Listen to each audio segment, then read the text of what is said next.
Okay, we are going to learn how to print up barcode labels for books that you've recently added, or maybe you have had to change the record in some way. So let's get started. From your home screen, choose the Reports tab at the top, and from your left-hand sidebar, choose Library Reports. As you scroll through there, you will notice a Labels section. Choose Barcode Labels. And then when you get to this screen, you can choose how you want those sorted. So oftentimes you're adding books all in the same day. So you could choose date, time, copies added. Select by list. This you can also choose date, time, copies added. Then it would just be the same. Often you're doing it all in one day.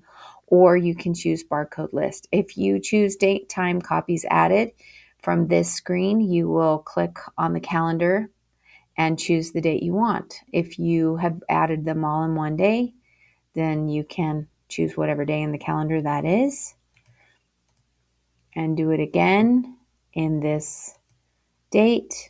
If there was a specific time frame, like let's say you did some in the morning, ran a batch, and you did some more in the afternoon, you would need to put specific times in there, or it would run those numbers that you put in earlier. If you want to have some new barcodes, you know what they are, you can also do it by list. Like let's say there's a specific list of books that you wanted those barcodes for. You could also choose by list here, or you could do a barcode list where you're scanning the back of a book. But more often than not, it's going to be date and time copies added. You are not going to do anything with material type or circulation types. You can include temporary copies if you want.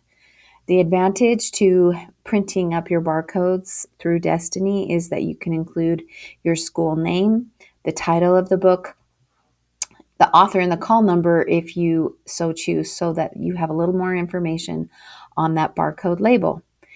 The standard label that we use is the Avery White address labels. They are the 32 a sheet, and most of us have easy access to those. You also can change where the label starts. So let's say you have a partial sheet. You can simply count up to the label that you want it to start on and put in whatever number that is there so that you can continue to use partial sheets. The printer offset is where it gets a little bit tricky in that everyone's printer is a little bit different. So you may need to experiment a little bit, changing some of these horizontal and vertical offsets. Choose something and print off your labels just on regular paper and then hold them up to your barcode labels and see how they fit. If they're off, then you can adjust those numbers and just keep printing it up on regular paper until it's where you want it.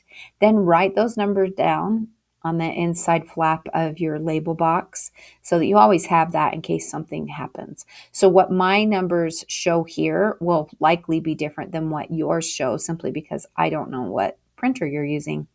But once you have this run the way you want it to, so you've chosen to run it by date and time, it should look like this. You should have all of these fields. Run report. It'll take you to your report manager and you can choose the report you want. It'll just be the one in the top. I'm going to choose this one just to show you what it looks like.